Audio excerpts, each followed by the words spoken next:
Like, share and subscribe करना ना भूलें और ऐसी ही दिलचस्प कहानियाँ देखने के लिए बने रहें हमारे चैनल पर।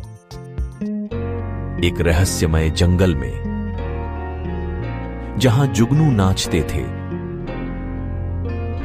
और पेड़ रहस्य फुसफुसाते थे, वहां पशु मित्रों का एक समूह रहता था जो तारों से जगमगाते आकाश के नीचे कहानियां सुनाना पसंद करते थे। अरे सब लोग इकट्ठा हो जाओ, मेरे पास साझा करने के लिए एक कहानी है। ओह, मुझे तुम्हारी कहानियां बहुत पसंद हैं खरगोश। एक समय की बात है, बहुत दूर एक आकाश गंगा में स्टेला नाम का एक तारा था। स्टेला आकाश का सबसे चमकीला तारा था और उसकी रोशनी उन सभी के लिए खुशी लाती थी जो उसे देखते थे। वाह, स्टेला अद्भुत लग रही है। सचमुच वह थी, लेकिन स्टेला उत्सुक थी। वह ब्रह्मांड का अन्वेषण करना चाहती थी और अपने चमचमाते घर से परे सभी आश्चर्यों को देखना चाहती थी। जिज्ञासा एक अद्भुत चीज है, लेकिन यह अप्रत्याशित रोमांच का कारण बन सकती है। यह सही है उल्लू। एक रात स्टेला ने आकाश में अपना स्थान छोड़कर तारों के बीच यात्रा करने का फैसला किया। अरे नहीं, आगे क्या हुआ? जैसे जैसे स्टेला अपने घर से आगे बढ़ी, उसकी रोशनी कम हो गई। उसे एहसास हुआ कि वह अंतरिक्ष की विशालता में खो गई थी। बेचारी स्टेला। लेकिन वह अकेली नहीं थी। अपनी यात्रा के दौरान स्टेला की मुलाकात एक बुद्धिमान बूढ़ी चांद लूना से हुई। लूना ने उसे नक्षत्रों के माध्यम से निर्देशित किया, उसे अपना प्रकाश खोजने के महत्व के बारे में सिखाया। मेरे प्रिय, तुम्हारे पास एक अनोखी रोशनी है जिसे केवल तुम ही चमका सकते हो। लूना सही है, हम में से प्रत्येक के भीतर कुछ न कुछ विशेष है। लूना के मार्गदर्शन से स्टेला को अपना असली उद्देश्य पता चला, रात में खोए हुए यात्रियों के लिए एक मार्गदर्शक प्रकाश बनना। वह सुंदर है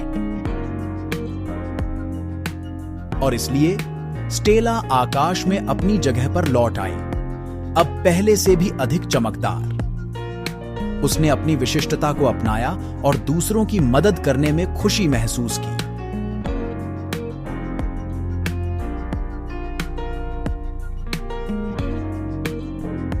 क्या अद्भुत अंत है। हमारे जादुई जंगल के जानवर हमें याद दिलाते हैं कि स्टेला की तरह हम सभी के भीतर एक रोशनी है। ये हम पर निर्भर है कि हम इसे अपनाएं और इसे चमकने दें। और हमारे दिलों में तारों की रोशनी हमें किसी भी यात्रा में मार्गदर्शन कर सकती है। खरगोश, इस प्रेरक कहानी के लिए धन्यवाद। हाँ, हमें हमारी विशिष्टता की शक्ति की याद दिलाने के लिए धन्यवाद। आपका स्वागत है मेरे दोस्तों। अब आइए तारों से भरे आकाश को देखें और उस खोई हुई तारे की रोशनी को याद करें जिसने घर वापस आने का रास्ता ढूंढ लिया है।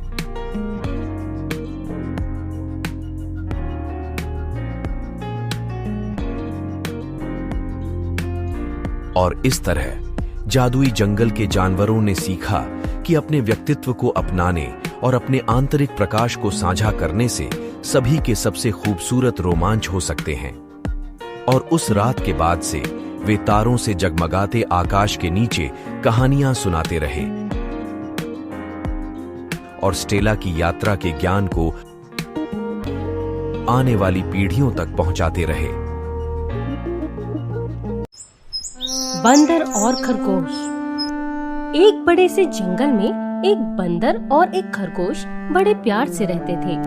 दोनों में इतनी अच्छी दोस्ती थी कि हमेशा एक साथ खेलते और अपना सुख दुख बांटते थे।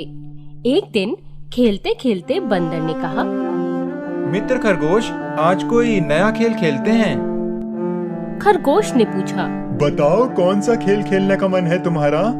बंदर बोला, आज हम दोनों को आंख मिचोली खेलना चाहिए। खरगोश हंसते हुए कहने लगा, ठीक है, खेलते हैं, बड़ा मजा आएगा।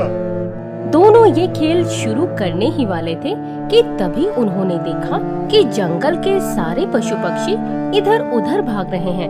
बंदर ने फुर्ती दिखाते हुए पास से भाग रही लोमड़ी से पूछा, अरे ऐसा क्या हो गया, क्यों सब भाग रहे हो?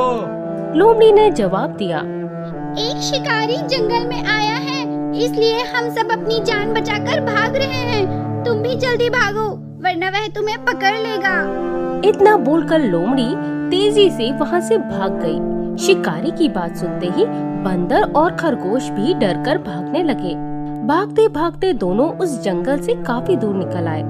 तभी बंदर ने कहा, मित्र खरगोश, सुबह से हम भाग रहे हैं ना, अब शाम हो चुकी है, चलो थोड़ा आराम कर लेते हैं, मैं थक गया हूँ।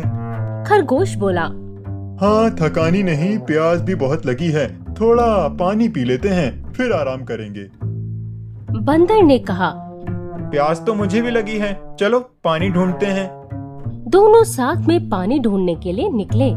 कुछ ही देर में उन्हें पानी का एक मटका मिला। उसमें बहुत कम पानी था। अब खरगोश और बंदर दोनों के मन में हुआ कि अगर इस पानी को मैं पी लूं, तो मेरा दोस्त प्यासा ही रह जाएगा। अब खरगोश कहने लगा, तुम पानी पी लो, मुझे ज्यादा प्यास नहीं लगी है, तुमने उछल कूद बहुत की है, इसीलिए तुम्हें ज्यादा प्यास लगी होगी। फिर बंदर बोला, मित्र मुझे प्यास नहीं लगी, तुम पानी पी लो, मुझे पता है तुमको बहुत प्यास लगी है। दोनों इस तरह बार बार एक दूसरे को पानी पीने के लिए कह रहे थे। पास से ही गुजर रहा हाथी थोड़ी देर के लिए रुका और उनकी बातें सुनने लगा। कुछ देर बाद हंसते हुए हाथी ने पूछा, तुम दोनों पानी क्यों नहीं पी रहे हो?